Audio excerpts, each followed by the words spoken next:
one of his underlings, and he would have never seen it, but it still went out under his name. Don't know the truth of that, but that's not exactly a very prime ministerial tweet. I think he was responding to the story in the Daily Mail where they'd done some expose of lawyers who were advising people how to get into this country and basically going around the system. Zoe, let's come to you first. Yeah, well, I hadn't seen that tweet, but I mean, it's sort of part of a pattern now of these increasingly desperate, sort of ridiculous statements made by this government. But I think what's really ironic about it is that if I were a smuggler or a trafficker or a slaver, I would most certainly be voting Conservative at the next election. Their immigration and asylum policy currently reads like a slaver's charter. How so?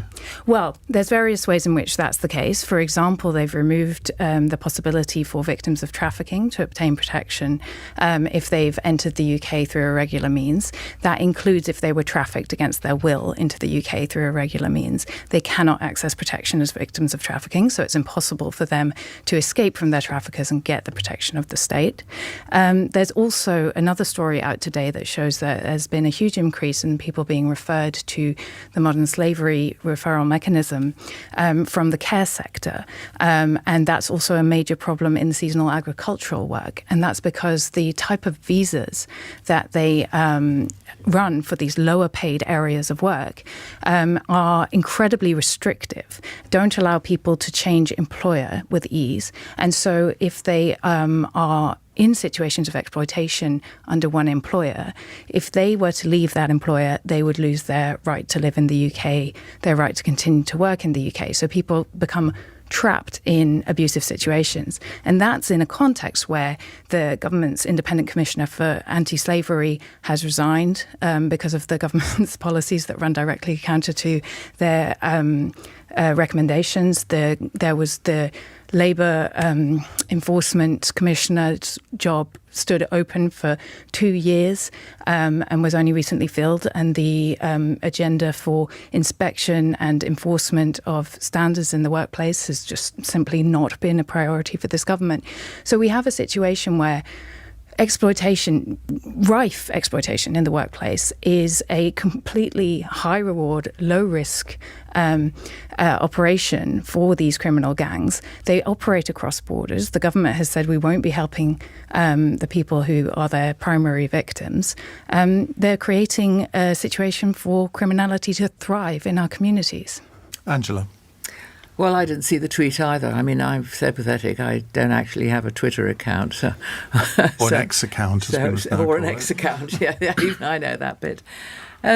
I can accept some of the concerns that have been raised. Clearly I can. But the reality of immigration is that the individuals themselves have passed through a lot of countries before they get here. And so that has... I do have to interrupt, I'm sorry, because in many cases we're talking about care workers who are not illegal migrants. You don't have to interrupt. You let Angela speak and then we'll have a debate afterwards. Okay, sure. And so... you've put me off, but don't worry, I will get back on track. Nevertheless, they have come through a number of countries before they've got here to the UK. I think we've all been very concerned about seeing the boats cross the Channel. Frankly, I think it's pretty difficult to watch the boats that are crossing the Mediterranean. We are living at a time in which there's a huge east-west migration and south-north migration taking place. And you cannot just open your borders. Well, you have to. Let's just concentrate on this tweet, though, because it, as I said, I don't think it's a very prime ministerial tweet, but. I'm not going to disagree with you on that. The tweet may be the tweet is the tweet. The issue is still there, irrespective of whether we like the language in the tweet or not.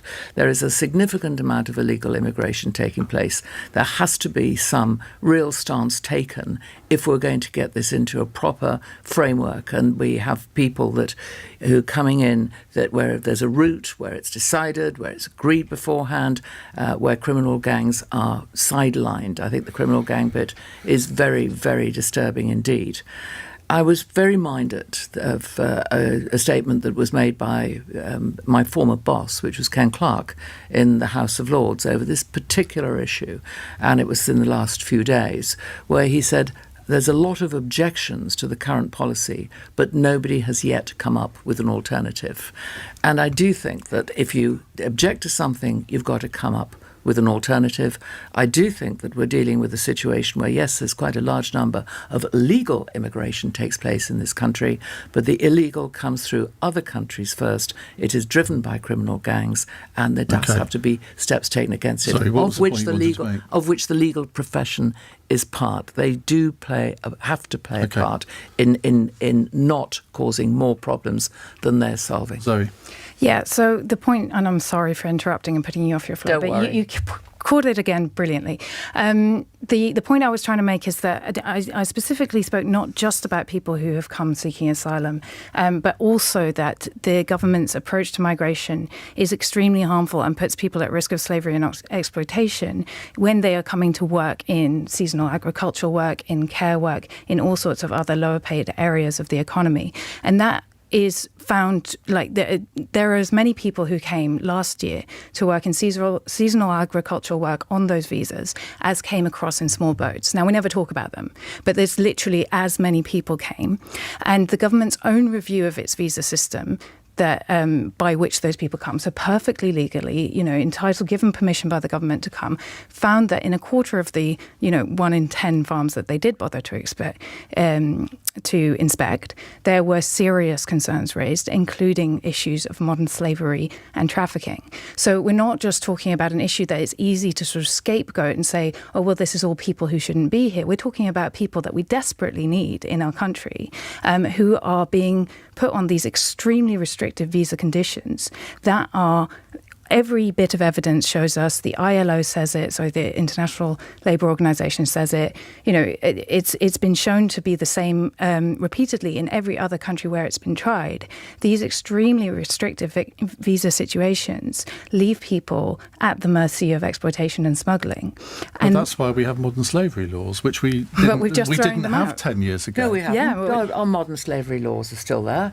You may not quite like them, but they're still drastically there. reduced access to them in various ways.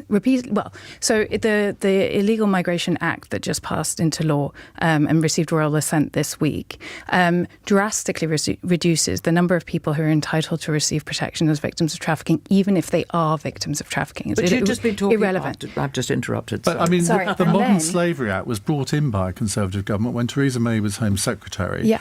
I'm saying none, but most of the measures in that were not there in the law before. So therefore, the authorities have recourse to the law if any authority finds that these laws are being transgressed. But there is no inspection carried out to enforce the standards that are in the law. You just said there were. Well, I said that 1 in 10 of the farms were inspected. 1 in 10 of the farms, one site on each of those, which each of them have hundreds of sites, and there are hundreds and hundreds and hundreds of farms across that period of a year. And what was found was that in 25% of cases, there were serious concerns about exploitation and in some cases modern slavery. And was action taken? No, absolutely no action. Literally zilch. Nothing has been done about this. That is a scandal.